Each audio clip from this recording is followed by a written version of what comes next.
Mais uma vez a gente precisa voltar no tempo para poder entender as técnicas modernas de desenvolvimento. Mais precisamente 30 anos.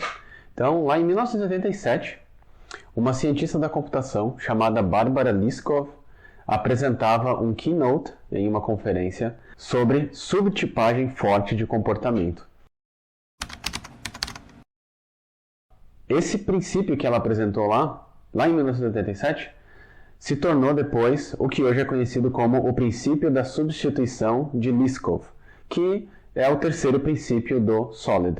Esse nome, é claro, foi dado depois, porque o Uncle Bob criou os 5 princípios para programação e depois o Michael Feathers deu esse nome de princípio da substituição de Liskov. Legal, mas o que quer dizer o princípio da substituição de Liskov? O princípio da substituição de Liskov diz que um objeto da classe S pode ser usado no lugar de um objeto da classe T, desde que S seja um subtipo de T. Parece confuso, mas não é tão confuso assim. Você tem uma classe, e você vai lá e estende essa classe para você fazer alguma outra coisa mais especializada. O princípio diz que os objetos dessa sua classe, dessa classe mais especializada, eles podem ser usados em substituição aos objetos da classe ancestral.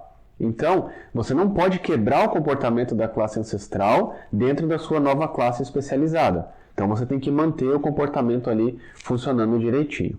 Um exemplo, sobre um funcionamento que não iria dar certo, é se você tem uma classe lá retângulo e você cria uma nova classe chamada quadrado, que estende dessa classe retângulo.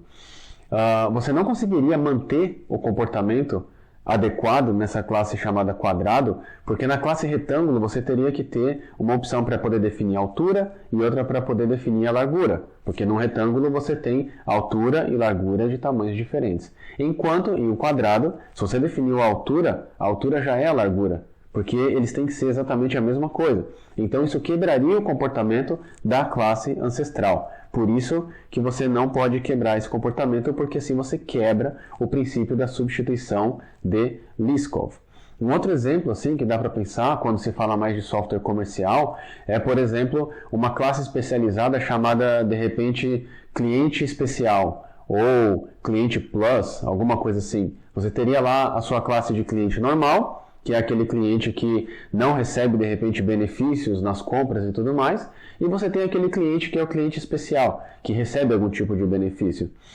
O negócio é, provavelmente, essa sua classe chamada cliente especial, ela vai ser usada em substituição à classe chamada cliente, porque, afinal de contas, é praticamente a mesma coisa. Então, você vai pegar a classe cliente, você vai estender essa classe e vai criar uma classe ali chamada cliente especial, que vai fazer coisas um pouco diferentes, de acordo com o que está sendo feito ali dentro do seu sistema. Por exemplo, a cada compra ele vai ganhar uma certa porcentagem de desconto na próxima, ou ele vai juntar pontos para poder fazer alguma coisa desse tipo. Mas todos os lugares onde você usa a classe cliente para poder fazer alguma coisa, por exemplo, a sua classe de impressão de nota fiscal, essa classe recebe um objeto de um cliente. Esse objeto de cliente poderia ser tanto um cliente quanto um cliente especial, porque ali ele precisaria pegar nome, endereço, essas coisas para poder gerar a nota fiscal. Então, nesse caso, você não quebra o princípio da substituição de Liskov, porque tanto a classe ancestral, que é a classe cliente, quanto a classe especializada, que é a classe cliente especial, elas podem ser usadas dentro do mesmo contexto, porque elas não vão ter diferença na utilização. Então, uma classe não vai quebrar o que a outra classe já estava fazendo. O princípio vai ser mantido ali e o comportamento da classe vai ser mantido ali e tudo vai funcionar de acordo com como deveria funcionar. Então, esse é o princípio da substituição de Liskov.